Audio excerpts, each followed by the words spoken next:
Bonjour, bonsoir, bienvenue à la Voix du Conseiller. J'espère que nous avons passé une très bonne semaine passée et un bon début de la journée, mais aussi de cette semaine nouvelle. Que Dieu vous bénisse pour votre présence, famille chrétienne. Le Seigneur a prévu un message merveilleux ce soir pour nous. Peut-on délivrer un chrétien qui a le corps de la résurrection? Est-ce que peut-on délivrer un chrétien qui a le corps de la résurrection? Est-ce que peut-on délivrer un chrétien qui a le corps de la résurrection? Waouh! Est-ce que pouvons-nous délivrer ces chrétiens-là? Un chrétien qui a le corps de la résurrection. Est-ce que pouvons-nous délivrer ces chrétiens? Partagez avec moi s'il vous plaît. Évangélisez avec moi par les partages. Partagez avec... prenez les liens, entrez dans les groupes et partagez avec des amis. Tu vas écouter un message que tu n'as jamais entendu.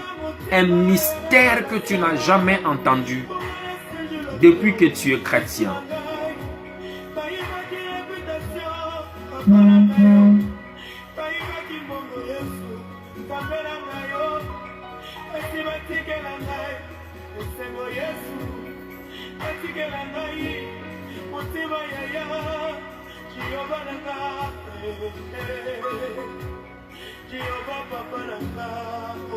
Partagez, partagez, partagez.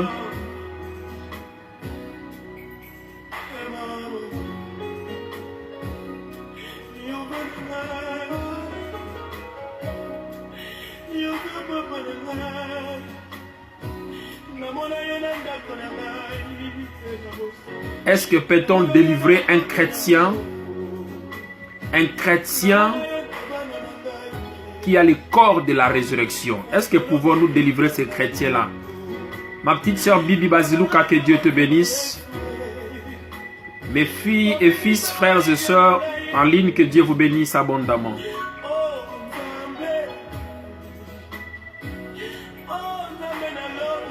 Prenez les liens et partagez.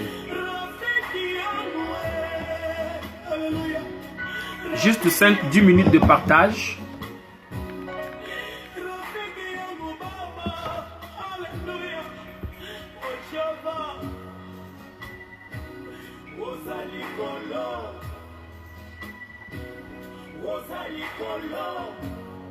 Est-ce que peut-on délivrer un chrétien qui a le corps de la résurrection? Waouh!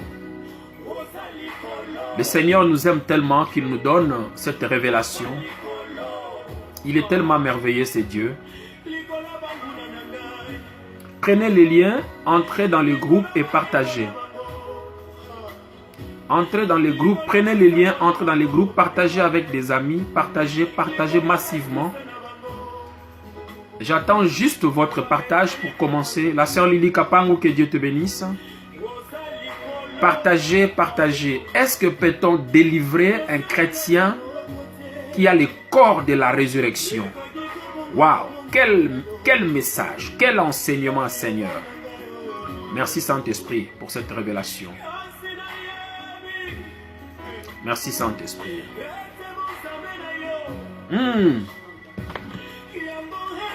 Le Seigneur va changer la vie d'une personne ce soir. Il y a un miracle extraordinaire qui va se produire dans la vie d'une personne ce soir. Le surnaturel va affecter une personne ce soir. En tout cas, si tu détestes le miracle, déconnecte-toi parce que ce soir, la sœur Chibola, que Dieu te bénisse, prenez les liens et partagez massivement.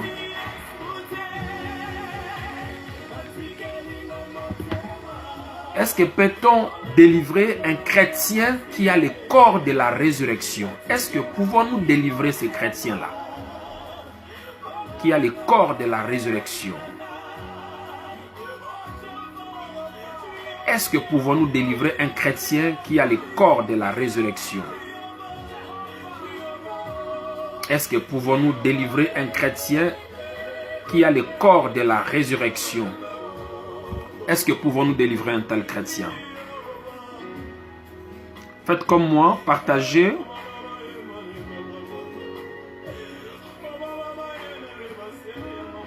Moi aussi, je partage.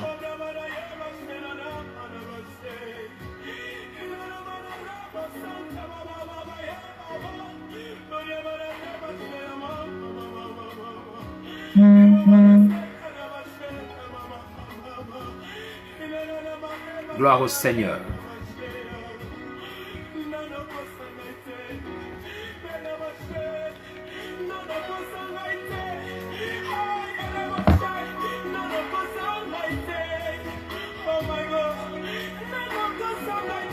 C'est un Dieu qui ne ment jamais.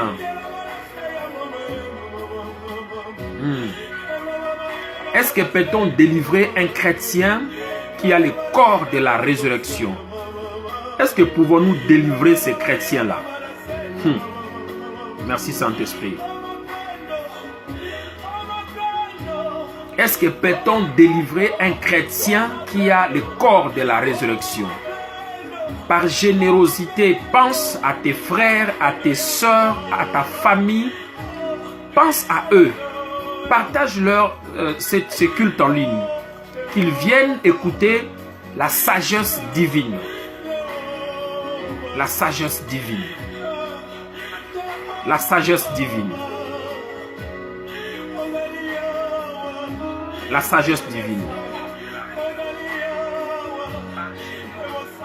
La sagesse divine. La sagesse divine. Peut-on délivrer un chrétien?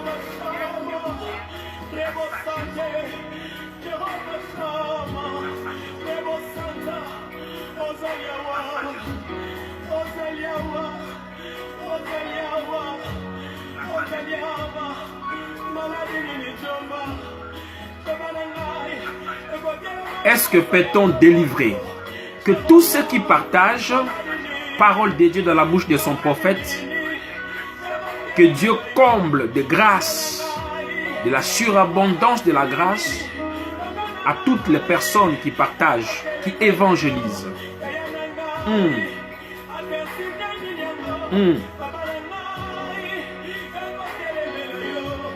Ce soir, tu as des choses que tu vas entendre, des mystères que tu vas entendre, des choses que tu n'as jamais entendues. Depuis que tu as donné ta vie au Seigneur, tu vas entendre de mystères ce soir que tu n'as jamais entendus. Et la générosité de partager à tes sœurs, à ton mari, à ta famille. Ne le laisse pas dans l'ignorance.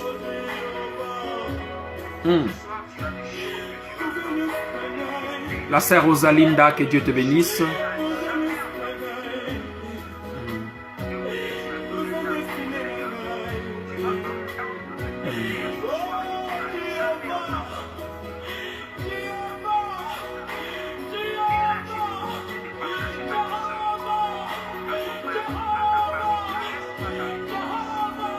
L'Esprit du Seigneur est sur moi. Son onction habite en moi. Car il m'a oint pour te révéler la sagesse divine, te préparer à son retour et avoir une vie heureuse sur la terre.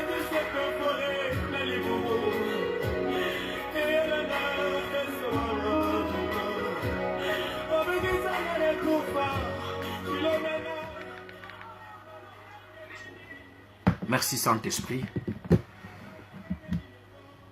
Surtout ne quittez pas. Nous commençons notre message de ce soir.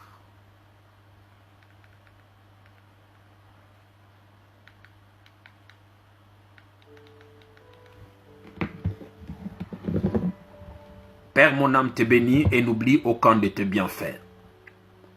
Nous te disons merci ce soir. Merci pour ton souffle de vie et merci pour ces moments merveilleux. La Bible dit, les disciples demeuraient dans les enseignements des apôtres, dans la communion fraternelle, dans la fraction du pain et dans la prière. La Bible dit que tu es le pain de vie descendu du ciel. Celui qui mangera de ce pain n'aura plus faim. Tu es l'eau vive. Celui qui boira de cette eau, les sources d'eau vive jailliront de ses entrailles. Père, nous sommes là. Où se trouve ce pain de vie en cette période de sécheresse, comme les 7 ans qui a frappé à la période de Joseph? Il n'y avait que lui qui avait la clé pour ouvrir le dépôt et donner la nourriture distributive, le pain de vie. Et la Bible dit, personne ne pouvait acheter ni vendre sans passer par Joseph.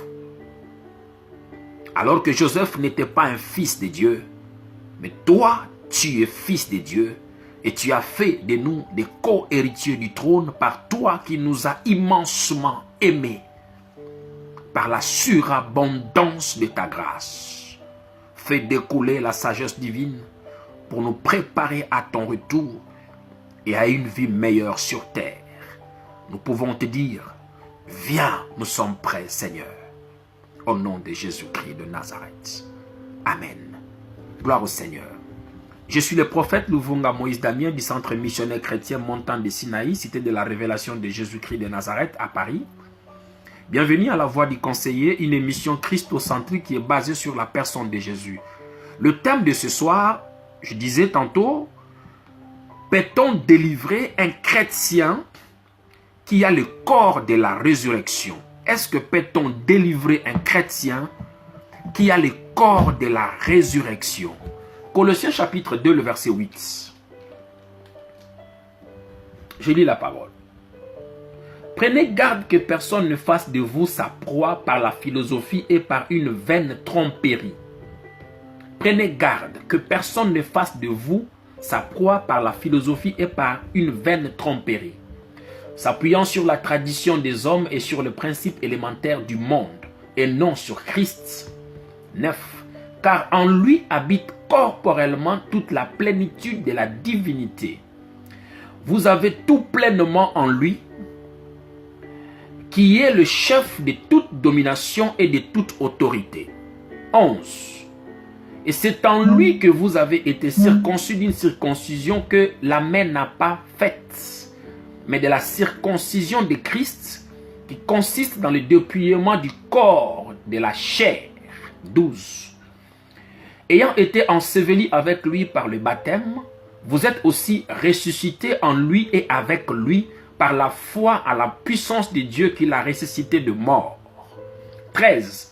Vous qui étiez morts par vos offenses et par l'incirconcision de votre chair, il vous a rendu à la vie avec lui, en nous faisant grâce pour toutes nos offenses. 14. Il a effacé l'acte dont les ordonnances nous condamnaient et qui subsistait contre nous, il a éliminé en le clouant à la croix. 15. Il a dépouillé les dominations, les autorités, et il les a livrées publiquement en spectacle en triomphant d'elle par la croix. Waouh! Écoutez-moi, famille de Dieu. Nous avons un problème sérieux dans nos églises. Nous avons un problème sérieux. Un grand sérieux problème. Suivez-moi attentivement. Que le Seigneur nous facilite la compréhension. Que le Saint-Esprit nous ouvre l'entendement. On a un sérieux problème sur la planète. Grave encore, un sérieux problème dans nos églises.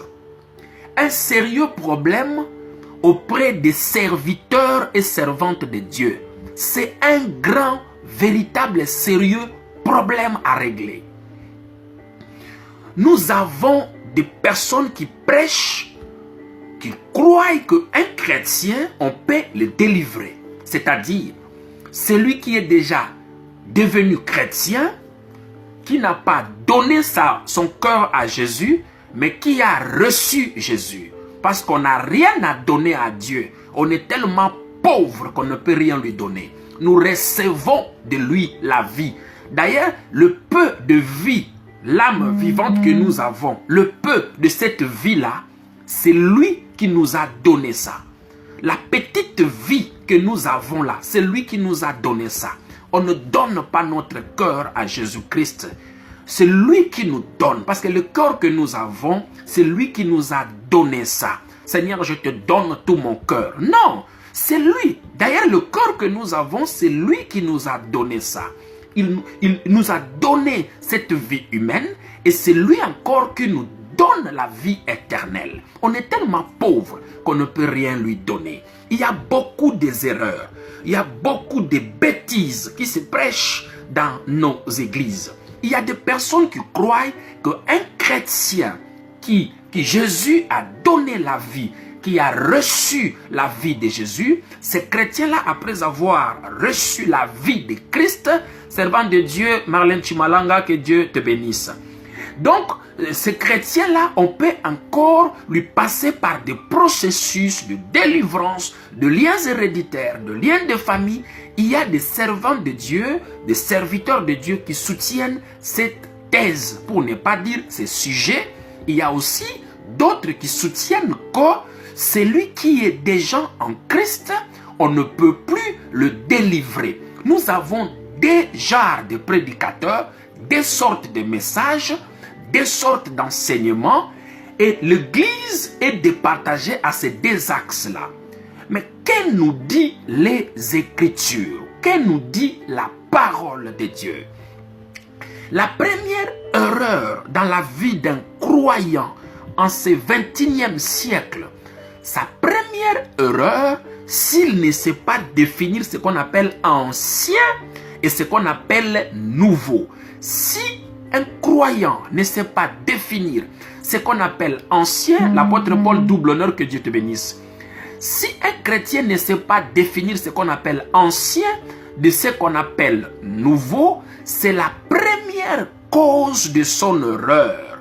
Ici, vous savez, quand Jésus est venu, Jésus a accompli l'ancienne alliance et il a introduit la nouvelle alliance. Il a introduit l'Église.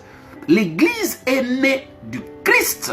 Autrement dit, quand vous regardez la croix de Jésus dans la Bible, on voit la croix de Jésus dans les évangiles. Matthieu, Marc, Luc, Jean représentent ce qu'on appelle la croix de Jésus. Donc cette croix-là est la frontière entre de Malachie jusqu'à Genèse et puis des Actes des Apôtres jusqu'à l'Apocalypse. Nous avons la croix au milieu. Cette croix-là, c'est l'évangile de Jésus-Christ qui est la croix entre l'ancienne alliance et la nouvelle alliance. On ne doit pas nous regarder sur la peau du premier Adam. On doit nous regarder sur la peau du second et dernier Adam qui est Christ. Donc toi qui es né de Christ, si on veut te regarder, on doit te regarder en Christ et non à Adam, au premier Adam. Alors Jésus-Christ a présenté l'Église dont il est la tête, Maintenant, l'apôtre Paul vient nous expliquer une fois dedans, dans cette église-là, qu'est-ce que nous sommes en Christ et comment devons-nous nous comporter en Christ. Parce qu'à partir des Actes des Apôtres jusqu'à l'Apocalypse, tout ce que nous allons parler, c'est en Christ. Nous sortons de Christ. Toi, tu n'es pas, si tu es chrétien, je pèse mes mots, si tu es chrétien, tu n'es pas le descendant d'Adam. Tu es le descendant de Christ. C'est pourquoi dans Colossiens, chapitre 2, le verset 8, l'apôtre Paul s'adresse aux chrétiens de Colosse. Il faut que j'explique bien. Les chrétiens de Colosse ne sont pas des juifs. Comprenez-moi, ils ne sont pas des juifs. Parce que avant l'arrivée de Jésus, même quand Jésus était venu, il y avait des juifs et il y avait des non-juifs. Les juifs vivaient par la loi de Moïse. Les non-juifs, ils adoraient des idoles. Ils n'avaient pas la référence du véritable Dieu. Alors ici, quand l'apôtre Paul est passé à Colosse, il a enseigné l'évangile de Jésus-Christ. Il y a eu des personnes qui se sont converties. Maintenant, dans son épître de Colossiens, chapitre 2, le verset 8, il dit à ces chrétiens-là qui avaient cru à l'évangile de Jésus-Christ, il dit, prenez garde que personne ne fasse de vous sa proie. Écoutez-moi bien. Que personne ne fasse de vous sa proie par des philosophies humaines et par des vaines tromperies. Vous savez, si quelqu'un veut te délivrer, il va d'abord constituer un enseignement qui doit te convaincre que tu es lié. Sinon, tu ne pourras pas accepter d'être délivré. Si quelqu'un veut que tu deviennes un chrétien, il va constituer un enseignement qui va te convaincre que tu es païen. C'est là où nous sommes. Nous sommes chrétiens où nous acceptons la délivrance en fonction des enseignements que nous écoutons. L'apôtre Paul dit aux chrétiens de Colosse, prenez garde que personne ne fasse de vous sa proie par la philosophie et la vaine tromperie. C'est-à-dire quoi? De faux enseignements qui ont pour but de détourner les chrétiens de l'essentiel. Vous savez, dans la foi chrétienne, il y a des choses qui sont importantes et il y a des essentiels. Dans la vie, il faut comprendre ce qui est essentiel. Et dans la foi chrétienne, il y a aussi ce qu'on appelle l'essentiel. D'autres choses sont bonnes, mais il y a ce qu'on appelle l'essentiel dans la vie. C'est quoi la philosophie? La philosophie, c'est la science de la sagesse. Elle n'est pas mauvaise. Mais lorsque cette sagesse-là est sans Christ, lorsqu'on enlève Christ dans cette sagesse-là, elle devient le fort humain. Comprenez-moi bien. Lorsqu'on enlève la science de la sagesse, l'amour de la sagesse, parce que la crainte de l'éternel est le commencement de la sagesse, et la sagesse c'est la haine du mal. Oui, mais lorsqu'on enlève Christ dans cette sagesse-là, elle devient le fort humain. Vous comprenez? Donc, lorsqu'on amène la philosophie, la science, lorsqu'on dit à un individu de fournir ses propres efforts pour être sauvé, ça devient de la philosophie sans Christ. Lorsque un pasteur te dit de fournir, lorsque tu dois faire les parts de tes efforts personnels pour être sauvé, c'est comme si tu es encore sous la loi de Moïse. Donc, lorsque on t'enseigne des choses, dans les enseignements qu'on te donne, lorsqu'on te dit tu dois impliquer ta part des efforts humains pour ton salut, pour ta guérison, si tu dois impliquer ta part des efforts humains, ça devient des enseignements de la philosophie comme au temps de la loi. Alors c'est quoi les vaines tromperies? Les vaines tromperies, ce sont des vérités secrètes. Vous allez vous rendre compte, il y a des églises où un autre pasteur ne peut pas venir prêcher dans cette lugue-là. Les enseignements quitte auprès du pasteur principal et ce sont ces enseignements-là que toute l'église prêche. Donc, ils sont renfermés dans des vérités secrètes. On vous dit ici, chez nous, on ne prêche pas ça. Ici, chez nous, on ne dit pas ça. Donc, ils ont certaines vérités secrètes. Alors que la parole de Dieu est mise à la disposition de tous et de toutes lorsqu'il s'agit de la vérité fondamentale de Christ. Autrement dit, la philosophie et la vaine tromperie, donc la philosophie mariée avec la vaine tromperie, les efforts humains, les enseignements qui te disent de jeûner, les enseignements qui te disent de se coucher au sol, les enseignements qui te disent d'aller dans les 40 jours, dans les 50 jours, associés à des vérités mensongères, ces enseignements-là constituent ce qu'on appelle les traditions des hommes, qui est basé sur le principe élémentaire. Vous comprenez? Ce sont des enseignements élémentaires. Donc, la philosophie, les efforts humains associés à des enseignements qui te poussent à ces efforts humains-là constituent ce qu'on appelle la tradition des hommes. La tradition des hommes, c'est quoi? Ce sont quelques enseignements, quelques principes élémentaires. En fait, c'est la religion. Vous comprenez? C'est la religion. La religion, c'est un système. Dieu n'est pas dans un système. C'est pourquoi l'apôtre Paul dit, prenez garde. Il donne une mise en garde. Il dit, prenez garde que personne ne fasse de vous sa proie par de philosophie humaine, par la sagesse humaine. Si tu dois fournir tes propres efforts pour être sauvé, si tu dois fournir tes propres efforts pour être guéri, c'est comme si Jésus-Christ n'est pas encore venu sur la terre. Ça affaiblit la personne de Jésus. Maintenant, au verset 9 de Colossiens 2, il dit, car en lui habite corporellement toute la plénitude divine. Écoutez, il dit, en Jésus-Christ habite pleinement et corporellement, habite corporellement toute la plénitude divine. Jésus venant sur la terre des humains, il était 100% Dieu, 100% homme. Donc, dans son corps, il portait la totalité de la plénitude de Dieu. C'est pourquoi on l'appelait Jésus-Christ, sauveur oué, sauveur parfait. En lui habitait toute la plénitude dans son corps. Il était le reflet de Dieu. Comprenez et pesez les conséquences. Nous allons voir par la suite si un chrétien doit être réellement délivré ou pas. Celui qui est déjà chrétien. Il dit car en lui, donc en Jésus-Christ, dans son corps, pendant qu'il était sur la terre, dans son corps habitait pleinement toute la divinité de Dieu. Donc Dieu était pleinement, totalement et de façon complète à lui.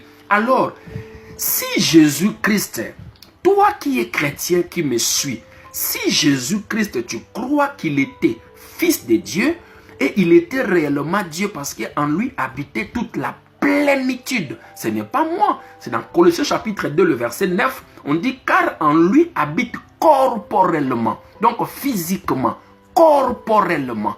En Jésus-Christ sur la terre, dans son intérieur habitait corporellement toute la plénitude de Dieu. Donc Jésus, c'était la partie corps.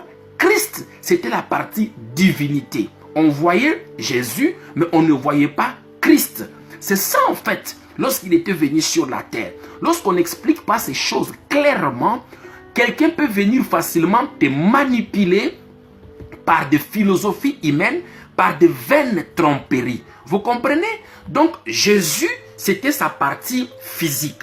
C'est pourquoi vous allez voir même dans des films, quand nous lisons les évangiles, Matthieu, Marc, Luc, Jean, quand nous lisons là-bas, on parle, Jésus était à Nazareth, Jésus a fait ceci, Jésus a fait cela. C'était sa partie humaine, sa partie visible, le corps physique visible. Mais Christ était à l'intérieur. Christ, c'était la plénitude de Dieu qui était à à l'intérieur. Comprenez-moi, frères et sœurs, le corps, c'était l'accomplissement de la prophétie.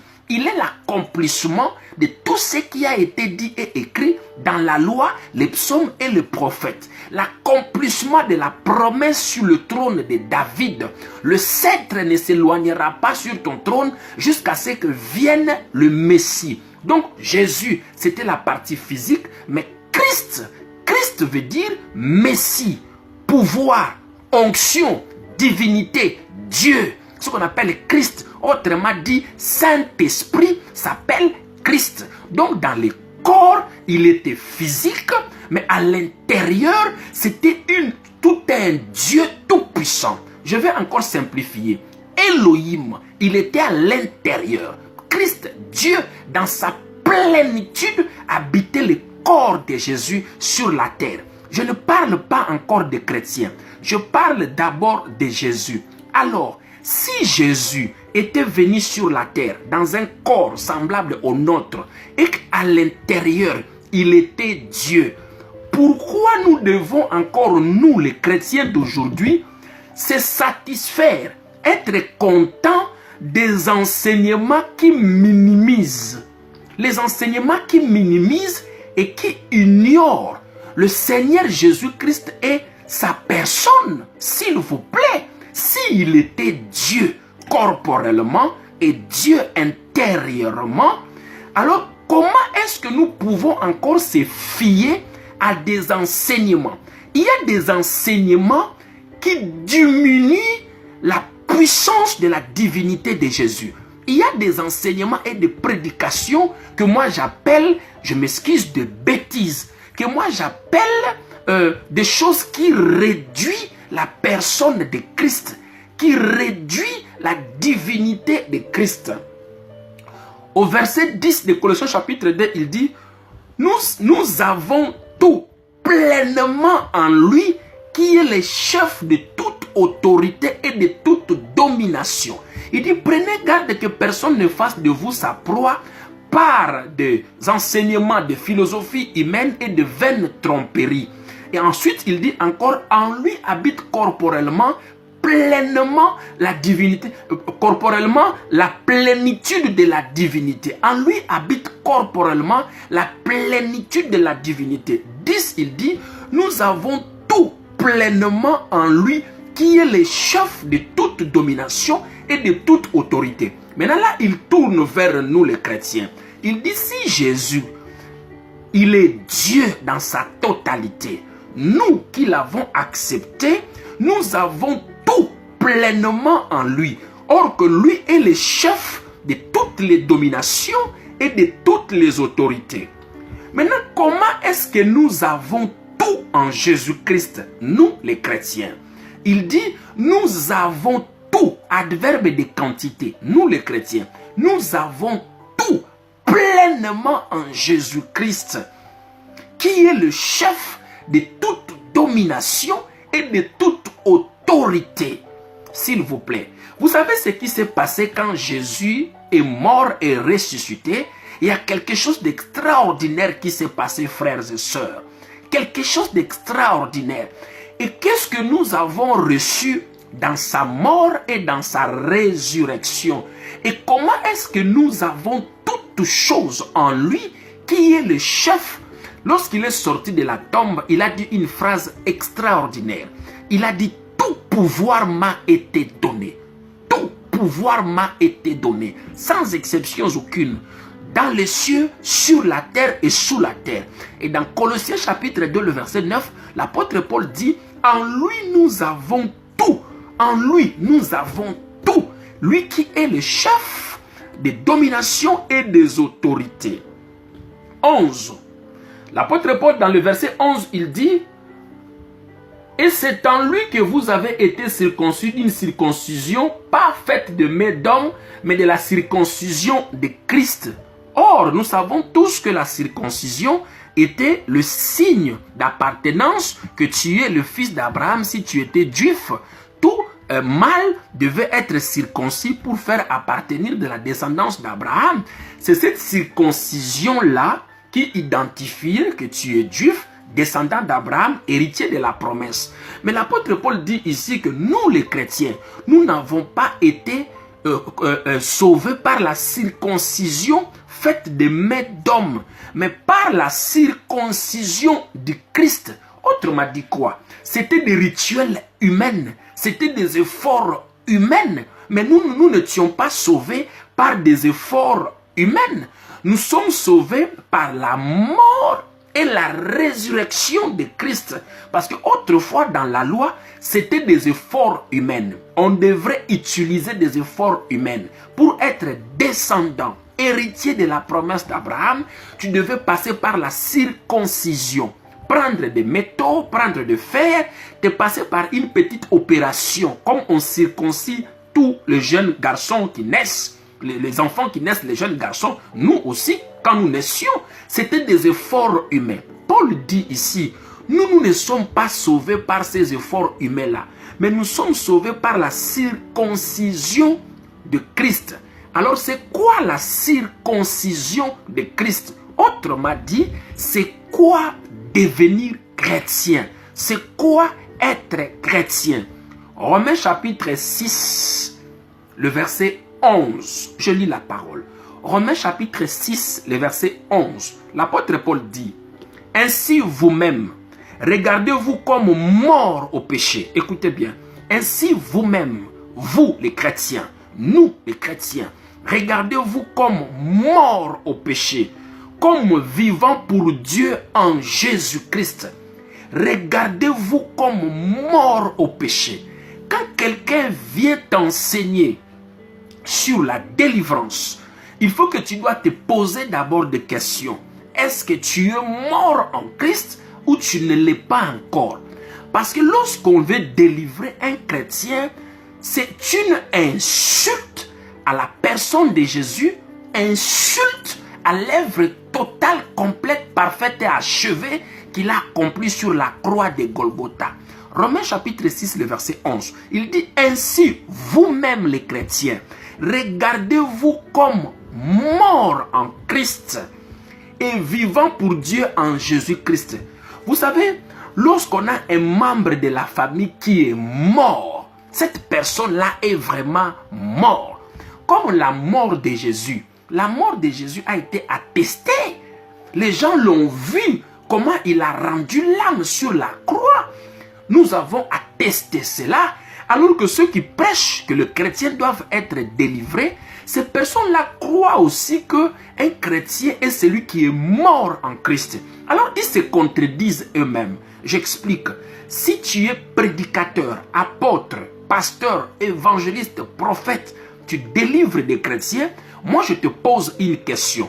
Comment est-ce que tu interprètes celui qui est mort en Christ? Lorsqu'on dit une personne est morte, nous allons nous référer à Jésus-Christ qui a été arrêté depuis Gethsemane et qui a dit, Père, entre tes mains, je rends mon âme sur la croix. Et ils ont pris l'épée. Le militaire a percé la côte pour vérifier, attester si réellement il était mort. Parce que s'il n'était pas mort, il allait réagir lorsqu'on a percé l'épée. Quand on a percé l'épée, l'eau est sortie, le sang est sorti, le militaire a attesté, il a confirmé, on a établi l'acte de décès, réellement il est mort. Maintenant il était question qu'on puisse le descendre de la croix.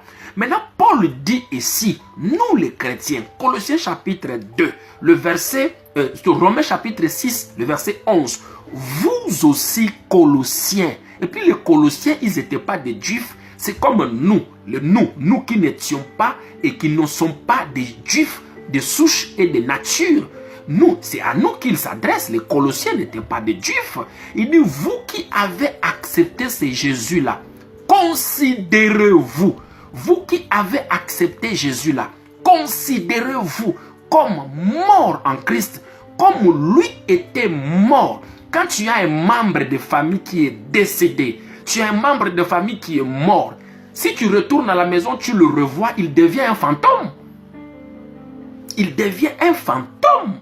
À partir de là seulement, le ministère de la délivrance tombe complètement.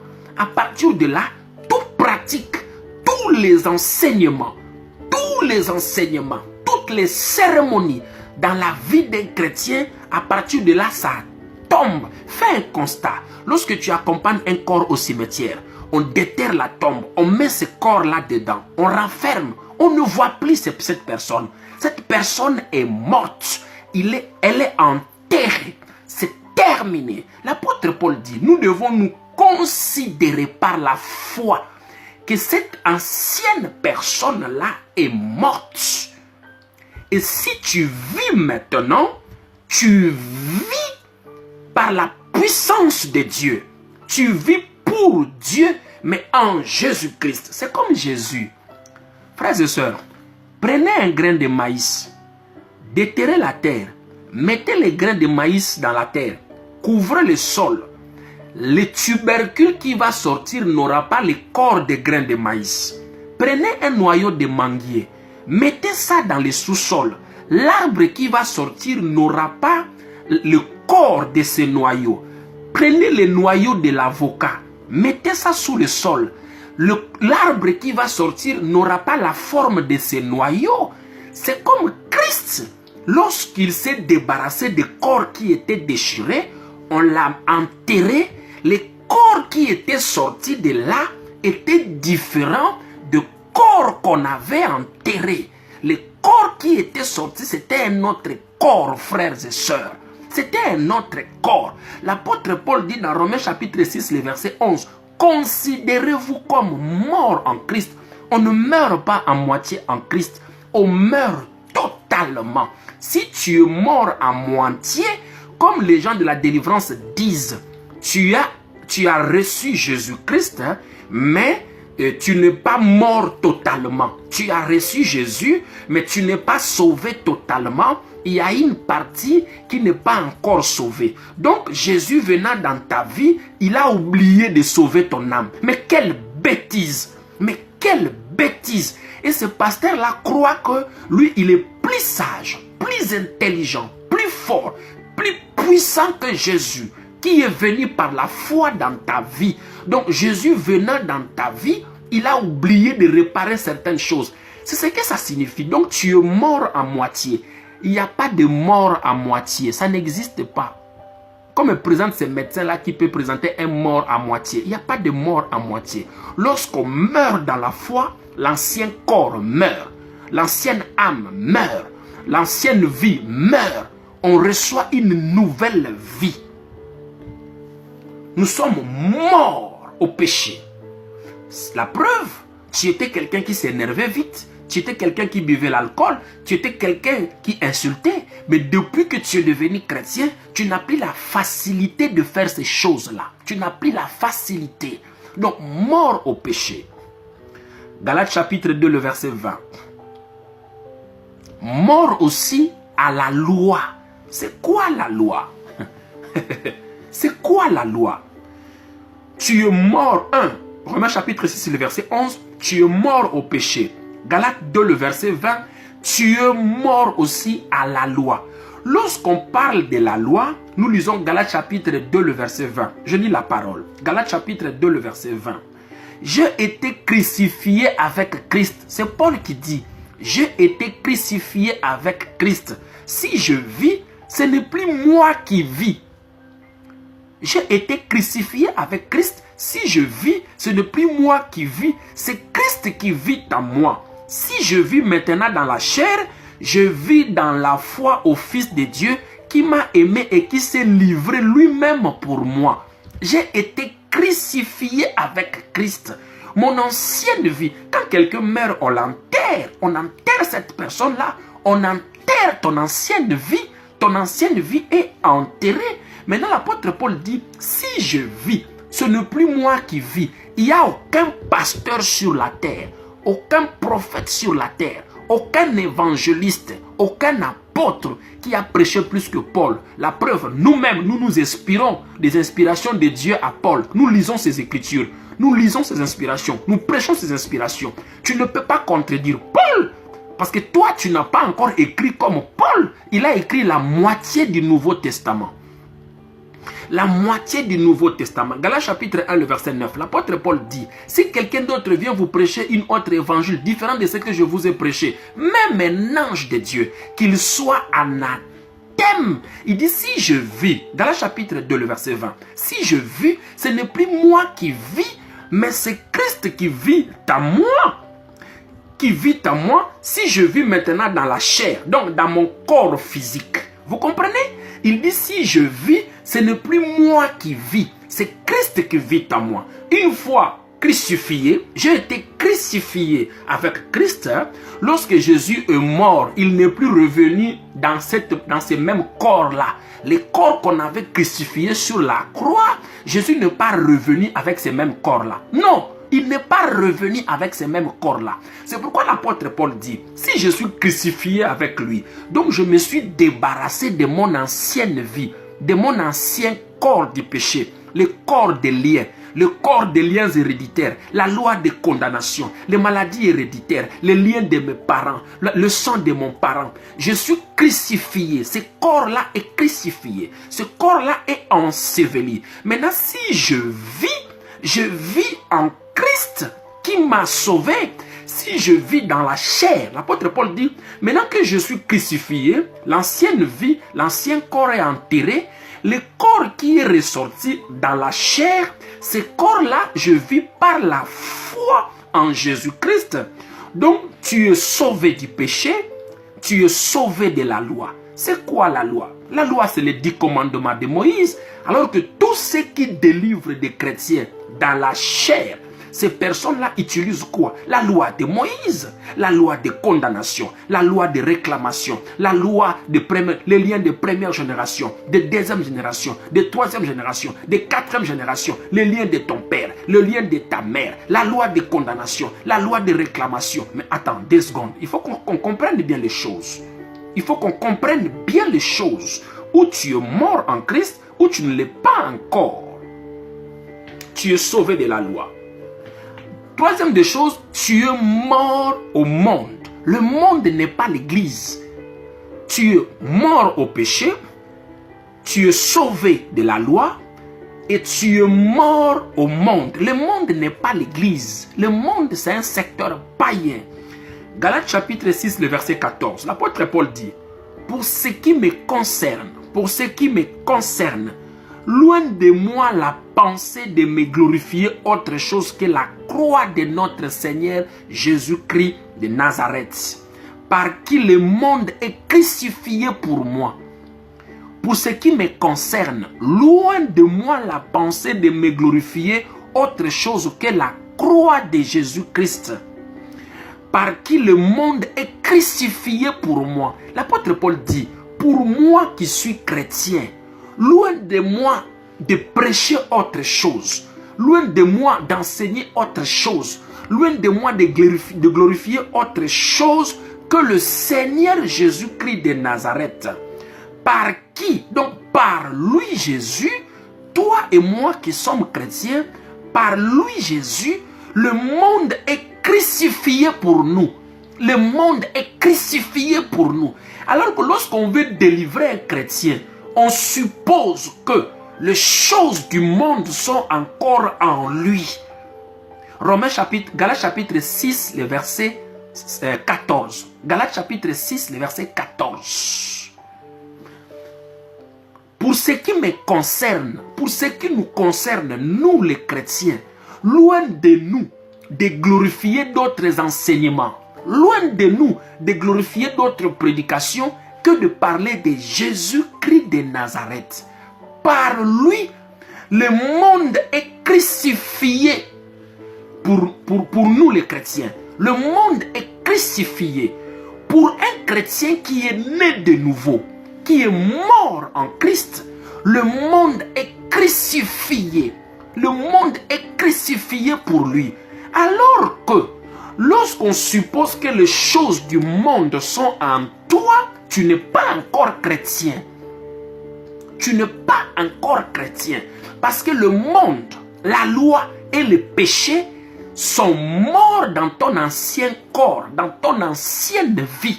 Ces choses-là sont mortes. C'est ce que l'apôtre Paul nous dit dans Galates chapitre 6, le verset 14. Comme je le suis aussi pour le monde est crucifié pour moi, moi aussi je suis crucifié pour le monde. Il n'y a plus de rapport entre la lumière et les ténèbres.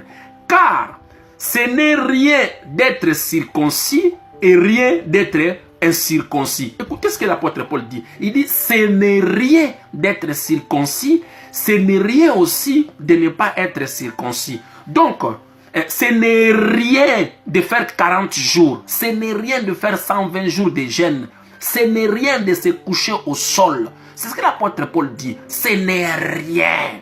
Toutes les cérémonies, l'huile, le sel, l'eau, 40 jours, 20 jours, 120 jours. L'apôtre Paul dit, ce n'est rien d'être circoncis, ce n'est aussi rien de ne pas être circoncis. Vous voyez, ce qui est quelque chose, Galates chapitre 6, le verset 14, il dit, ce qui est quelque chose, c'est d'être une nouvelle création. Mes sœurs, je répète ça. Mes frères, je répète ça. Galates chapitre 6, le verset 14.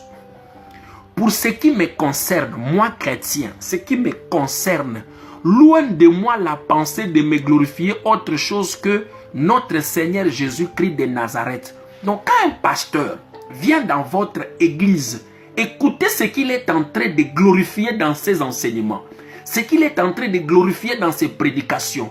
Quand un pasteur prend 30 minutes pour t'expliquer les liens de ton père, le lien de ta mère, les liens de condamnation, les choses, en fait le lien, les démons, la malédiction, les maladies héréditaires, ce sont les choses du monde. Ces choses-là ne se trouvent pas dans l'église. L'église n'est pas le monde n'est pas l'église. Ce qui se trouve dans l'église sont différents de ceux qui se trouvent dans le monde. Alors que le diable est dans le monde et non dans l'église. Quand je parle de l'église, ce n'est pas les 4 murs. Je parle de l'église corps de Christ, là où Jésus est la tête, là où lui il gouverne. Vous comprenez la gravité? Nous sommes dans la bergerie. Jésus est la tête de l'église, mais on délivre ceux qui sont dedans. Vous comprenez l'insulte sur la garde que Jésus a sur nous? On dit il est la tête, le corps de l'église. Jean 10 dit il est le bon berger. Il est devant la porte et ses brebis sont à l'intérieur. Le loup est entré. Il a dribblé Jésus. Vous comprenez? C'est ce que ça signifie, la délivrance d'un chrétien, d'une brebis qui est dans la bergerie où Jésus est le bon berger. L'apôtre Paul dit, moi dans mes enseignements, je ne glorifie que Jésus-Christ de Nazareth, par qui le monde est crucifié pour moi. Pour moi, chrétien, le monde est crucifié.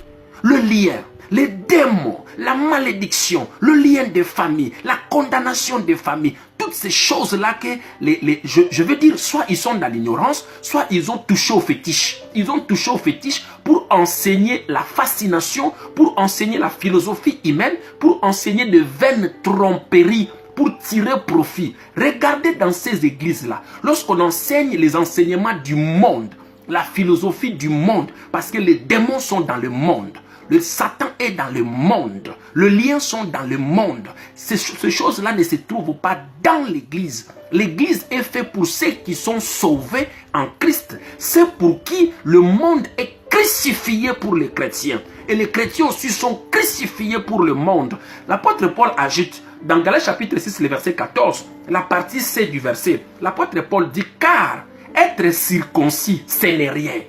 Ne pas être circoncis aussi, ce n'est rien pour un chrétien. Or que la circoncision, c'était les efforts physiques. Donc, 40 jours de jeûne et prière, ce n'est rien. 120 jours, ce n'est rien. Vous comprenez? L'huile, c'est rien. L'eau, c'est rien. Le sel, c'est rien.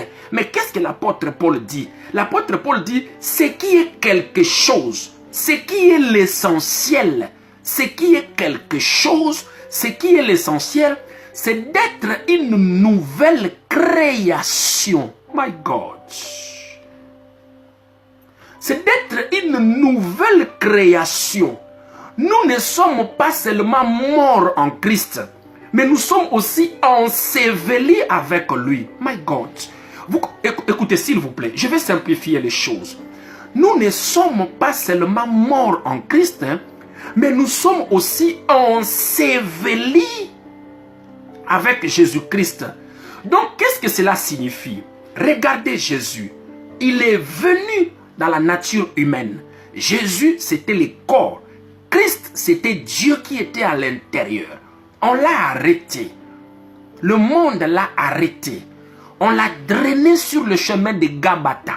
Le chemin de Gabata, c'est la distance entre Gethsemane et Golgotha. Le chemin de la croix, on appelle ça Gabata, cette route-là.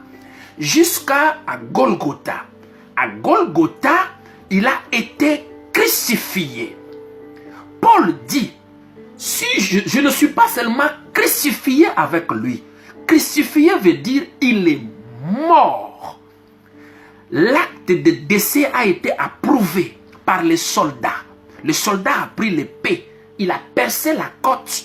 Donc, on a établi l'acte de décès. Donc, si un chrétien est crucifié avec Christ, on doit attester sa mort. La mort doit être attestée. Pasteur de la délivrance, prophète de la délivrance, apôtre de la délivrance, docteur de la délivrance, expliquez-nous bien.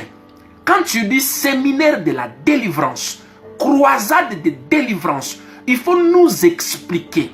Tu appelles les païens ou tu appelles des personnes qui sont crucifiées avec Christ.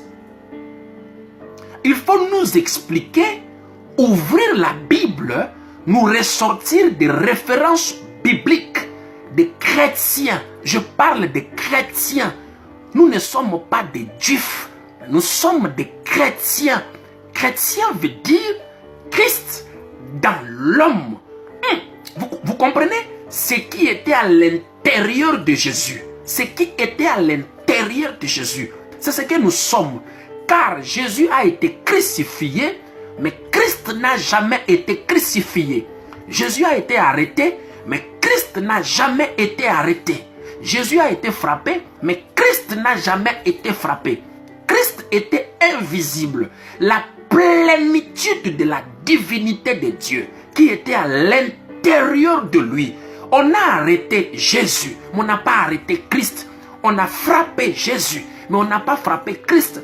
Christ veut dire l'onction, pouvoir, le Saint-Esprit qui faisait le travail dans son fort intérieur. Maintenant, quand le corps là est crucifié, parce que le péché était entré dans Jésus, mais pas en Christ. Il y a des choses à dire dans nos églises. Le péché du monde était entré dans son corps, mais pas en Christ. Le péché n'est pas entré en Christ parce que Christ est le Saint-Esprit. Le Saint-Esprit ne cohabite pas avec le péché. Paul dit dans sa chair, si nous sommes morts en lui, nous sommes aussi ensevelis avec lui. Quand vous perdez un membre de famille, on établit l'acte de décès, il faut enterrer cette personne, s'il vous plaît. Mais pasteur, tu délivres qui? On nous dit que ceux qui sont crucifiés avec Christ, cette personne-là sont aussi ensevelis avec lui. Mais qui est-ce que tu délivres? Mais les chrétiens là sont morts ou ils ne le sont pas morts? Comment pouvons-nous déterrer celui qui est enterré pour lui interroger sur la cure d'âme? C'est que la personne n'était pas morte. On parle de mort et de l'ensevelissement. On parle de la croix et du tombeau. On parle de la croix et du tombeau. Nous sommes morts avec lui. Nous sommes aussi ensevelis avec lui. Qu'est-ce qui était mort? Qu'est-ce qui était enseveli? La nature adamique. La nature du péché. Depuis Adam jusqu'au dernier prophète Jean. Les liens, les condamnations, la malédiction. C'est pourquoi dans ces églises-là, lorsqu'on parle plus de démons, lorsqu'on parle plus des liens, lorsqu'on parle plus de malédictions de famille, lorsqu'on parle plus de liens héréditaires, le trône de Satan, toutes ces choses-là, lorsqu'on parle de ces choses-là, il est difficile qu'on puisse avoir de vrais chrétiens parce qu'on ne parle pas de Jésus et de surcroît, ceux qui sont là ne seront pas morts en Christ et ensevelis en Christ pour que tu sois mort en Christ et enseveli en Christ, on doit te prêcher Christ, le salut. Nous sommes morts avec lui, mais nous sommes aussi ressuscités avec lui. Qu'est-ce que cela signifie? Qu'est-ce que cela signifie? Le corps que Jésus est entré avec dans la tombe, ce n'est pas le même corps qu'il est sorti avec. Chrétien, écoutez-moi, tu n'as pas le corps du péché. Oh, nous sommes tous les pécheurs. Pasteur ignorant, ou bien pasteur, tu n'as pas encore cette grâce-là. Il est difficile pour beaucoup de comprendre cet enseignement. Même les hommes de Dieu, moi je le comprends, mais eux, ils ne me comprennent pas. Il est difficile pour eux. Si Dieu n'a pas pitié de toi, tu ne pourras pas comprendre cet enseignement. Tu ne pourras pas comprendre ça. Vous comprenez? Parce que les réalités sont là. Tu ne peux pas parler de l'argent, de mariage, de prospérité, de bénédiction, ou de la malédiction à la bénédiction, ou de lien à la libération. Tu ne parles pas de Jésus, tu parles autre chose. C'est pourquoi ceux qui sont devant toi ne sont pas morts en Christ et ne sont pas ensevelis parce que tu ne parles pas de Jésus. Le diable n'a pas peur des enseignements de la délivrance. Le diable n'a pas peur de la prière. Le diable n'a pas peur du nombre de jeûnes et prières. Le diable n'a pas peur de toutes ces choses-là. Les efforts physiques, ce sont des tromperies, des vaines tromperies, des philosophies humaines. Écoutez, ce n'est pas moi qui suis monté à la croix de Golgotha pour toi. Ce n'est pas moi. Ce n'est pas moi. Ce n'est pas moi qui est monté à la croix. Ce n'est pas moi qui était enseveli. Ce n'était pas moi. Il y a une personne qui a fait ce travail-là et il l'a très bien fait. Il l'a très bien fait. Comprenez cette insulte à la personne de Jésus. Lorsque nous recevons Jésus-Christ dans notre vie, le pasteur de la délivrance veut nous faire comprendre que Jésus vient à moitié dans notre vie. Mais quelle insulte! Mais quelle bêtise! Quelle bêtise, s'il vous plaît! Je vois dans des vidéos les gens qui se permettent Jésus-Christ de Nazareth. Nous ne le recevons pas en chair. C'est très grave ce qu'ils disent. Nous, les chrétiens de notre époque, nous ne recevons pas Jésus en chair. Nous le recevons en esprit. Nous recevons la puissance de la résurrection. J'ai envie de m'arracher les cheveux de la tête. La puissance de la résurrection vient dans la vie d'une personne. Et cette puissance-là ne libère pas la personne totalement. Est-ce que, pasteur, tu comprends ce que tu dis? Est-ce que tu comprends ce que tu dis? As-tu réellement rencontré Jésus? Es-tu réellement repenti, converti? Es-tu réellement né de nouveau? La puissance de la résurrection est plus forte que la force de la création des cieux et de la terre. La puissance de la résurrection est plus forte que la puissance de Moïse pour libérer Israël. La puissance de la résurrection est plus forte que la puissance qui a divisé la mer Rouge. Éphésiens chapitre 1, le verset 29 à 30. Imaginez l'infinie puissance de sa grandeur qu'il a déployée en Christ pour le ressusciter d'entre les morts. Nous sommes morts avec lui. Nous sommes aussi ensevelis avec lui. Quand Jésus est sorti de la tombe, le ciel entier s'est abaissé sur la terre. Le trône dans son ensemble s'est abaissé sur la terre. Pourquoi? Parce que les autorités, les dominations, Satan et toute son armée, ils étaient devant la tombe.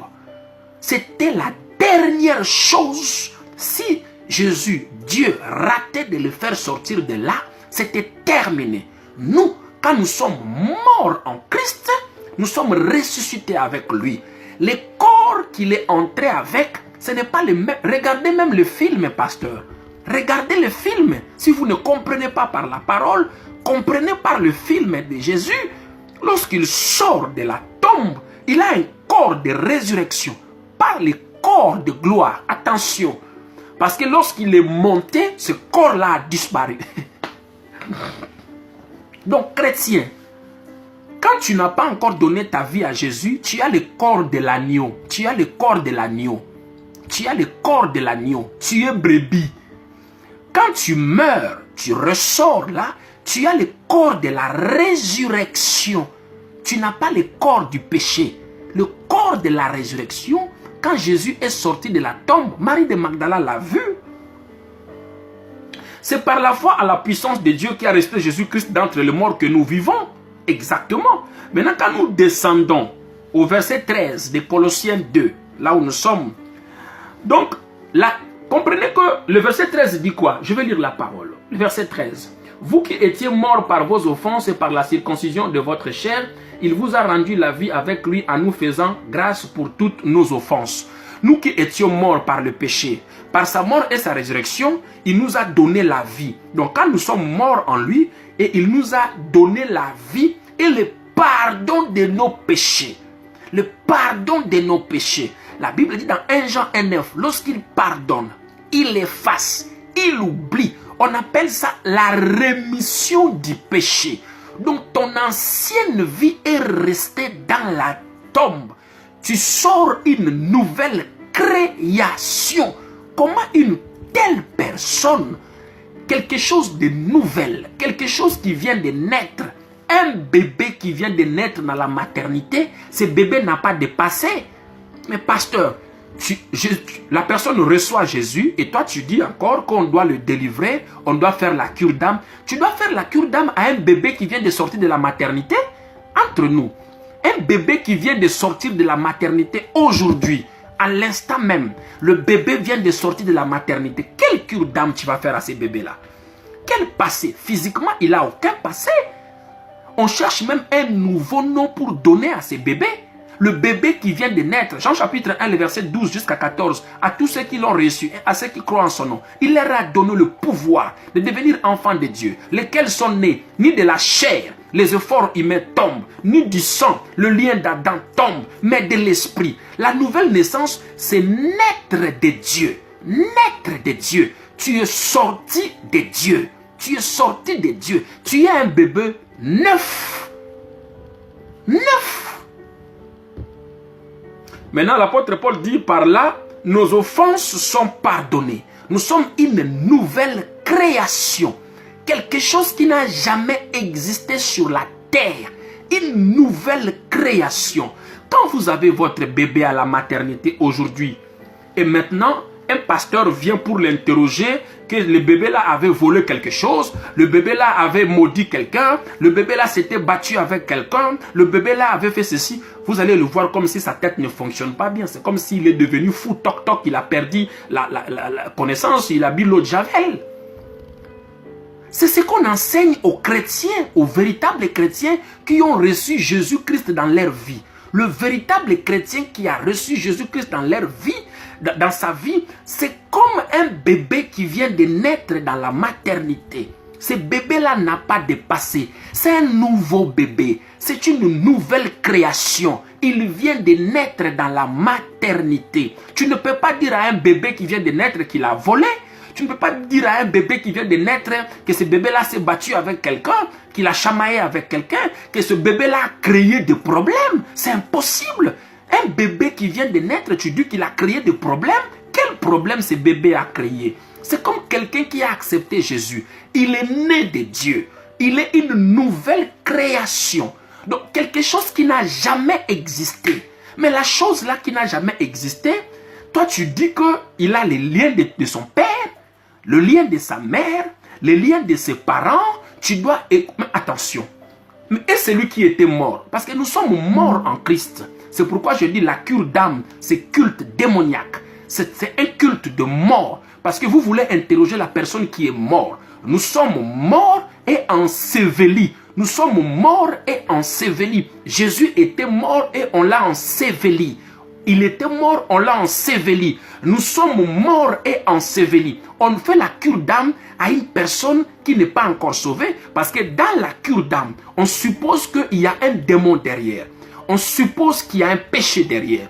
On suppose qu'il y a des liens derrière. Alors que le démon, le péché, les liens, on ne trouve pas ça dans l'église, dans le monde. Le monde n'est pas l'église. Satan n'est pas dans l'église, corps de Christ. Satan est au monde.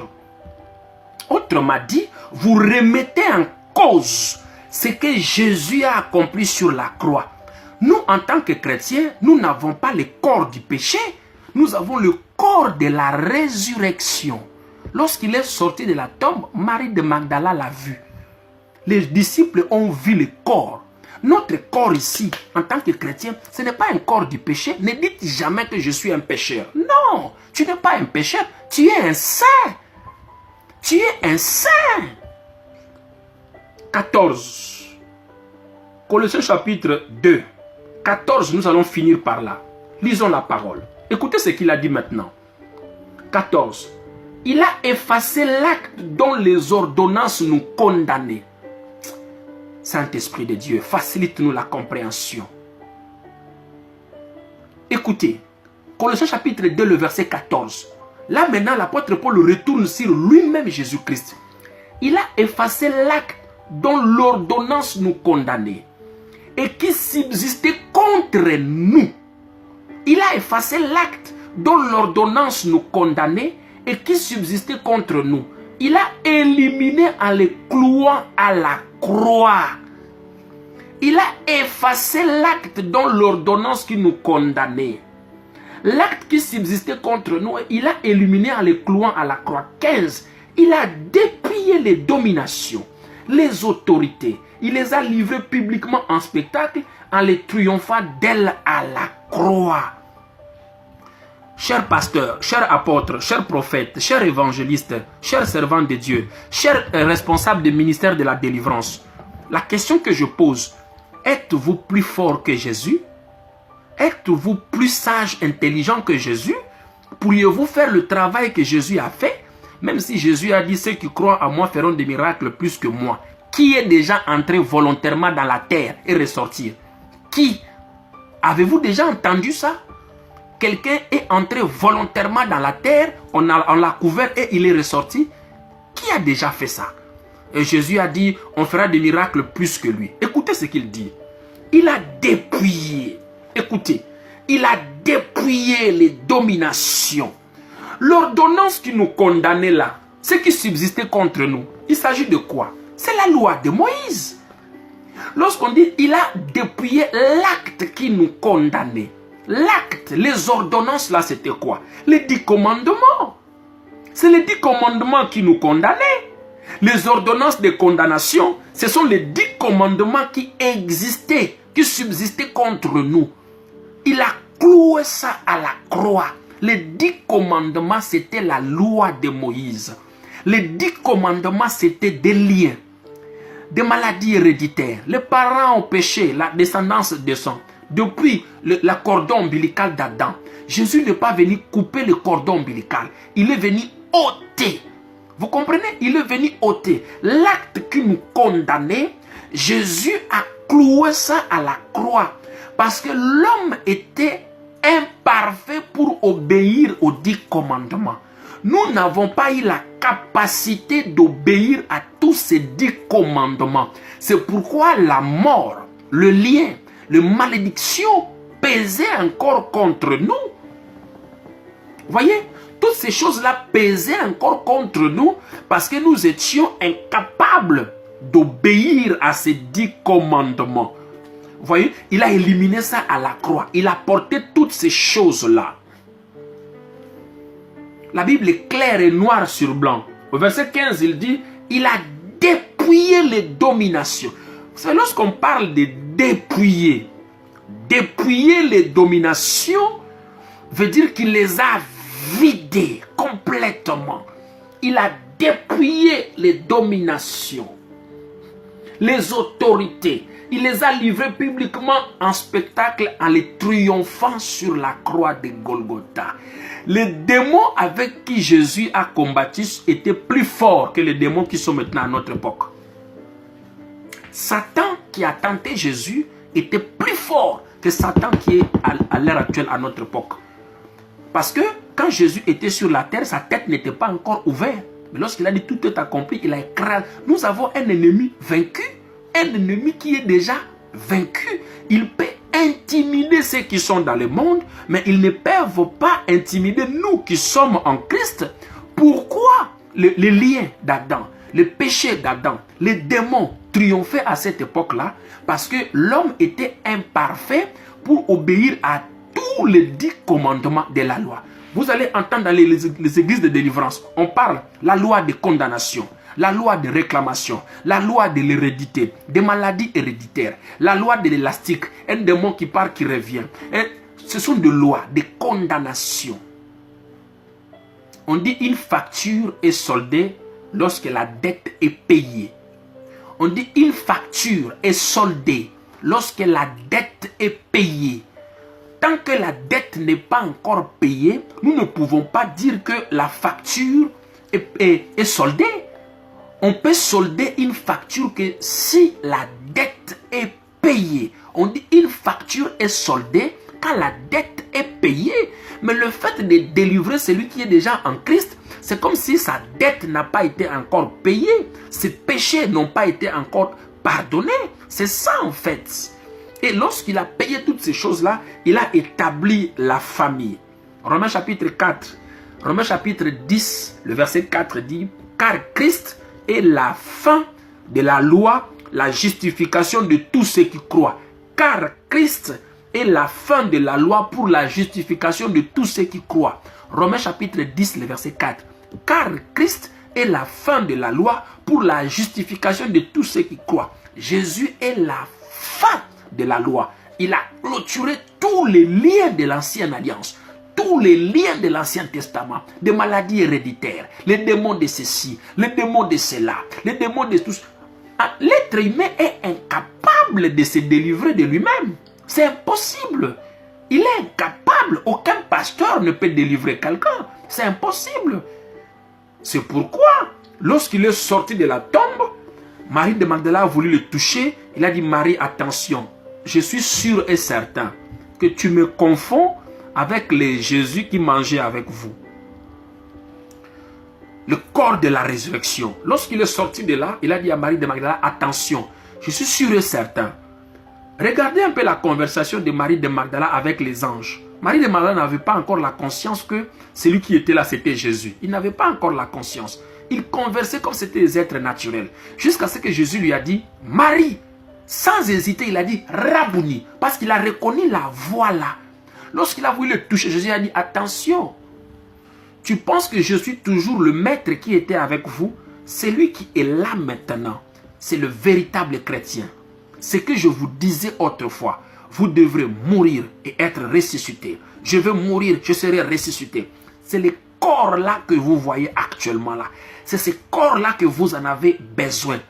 Va dire aux autres ce que je vous avais enseigné. Qu'est-ce qu'il leur avait enseigné? Je serai mort et après 3 jours, je serai ressuscité et vous aurez ce même corps-là que j'ai. Va leur dire ça. Pour vous, les liens, c'est fini. C'est pourquoi vous avez vu les disciples, Jésus les a laissés sur le mont des Oliviers. Les démons étaient là. Les démons, ils étaient là. Aucun démon n'a touché aux disciples avant le baptême du Saint-Esprit. Aucun démon ne les a touchés. Dire à un chrétien qu'il est lié, qu'il est possédé, il a des liens, le délivrer. Un chrétien qui a le corps de la résurrection. Le corps de... C'est ce que ça signifie. Mort et ressuscité en Christ, tu as le corps de la résurrection. Dire à une telle personne qu'il est lié, qu'il a des démons, c'est que cette personne n'a jamais été chrétien. Il ne s'est jamais converti. Jamais. Jamais de la vie. Jamais. Que Dieu vous bénisse abondamment. Partagez cet enseignement, cette vidéo. Vous ferez du bien à de milliers de personnes.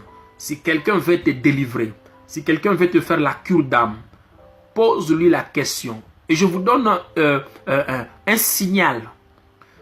La majorité des pasteurs, que ce soit à la télévision, que ce soit dans les audios, que ce soit dans votre église, tout le pasteur qui parle de liens, des démons, de famille, toutes ces choses-là, regardez bien. Il ne parle que de Genèse jusqu'aux évangiles. Il ne parle jamais des actes des apôtres. Il ne touche jamais les épîtres de Paul. Parce que s'ils touchent les épîtres de Paul, là où l'église a commencé, ils n'auront pas de passages bibliques. Ils n'auront pas de versets. Il n'y a pas de verset là-bas qu'on a délivré un chrétien. Ça n'existe pas. Ils vont prendre le verset de l'Ancien Testament. Ils vont prendre Genèse, Exode, Lévitique, Deutéronome, Nombre, Juge. Ils vont prendre Esther. Ils vont prendre Esdras. Ils vont aller dans le livre de la sagesse. Ils vont prendre David. Ils vont prendre les psaumes. Ils vont prendre Job. Ils vont aller dans les livres prophétiques. Ils vont prendre les livres de l'ancienne alliance avant Jésus-Christ. Mais ils ne vont jamais prendre les livres après Jésus-Christ. Alors que nous sommes après Jésus. Nous ne sommes pas avant Jésus, nous sommes après Jésus. Nous avons le Saint-Esprit à nous. Comme lui, il était sur la terre, c'est comme est chrétien à l'heure actuelle. Comme Jésus était sur la terre, dans son corps, à l'intérieur, le Saint-Esprit, c'est comme ça que le chrétien est. Il a le corps, mais à l'intérieur, il a le Saint-Esprit. Donc si le démon arrive à lier un chrétien, donc il a lié le Saint-Esprit. Il a lié Jésus qui est dedans. Que Dieu vous bénisse. C'était votre humble prophète Louvunga Moïse Damien LMD du Centre missionnaire chrétien Montagne de Sinaï, cité de la révélation de Jésus-Christ de Nazareth. Vous avez besoin de notre contact, c'est le 0033 6 75 34 09 53. Je répète, 0033 6 75 34 09 53. 33 6 75 34 09 53 ou bien 33 7 58 83 72 30. Que Dieu vous bénisse abondamment, vous qui étiez en ligne. On se retrouve le jeudi pour la continuité de cet enseignement. Que le Seigneur vous bénisse. On se sépare avec ces cantiques. Au revoir.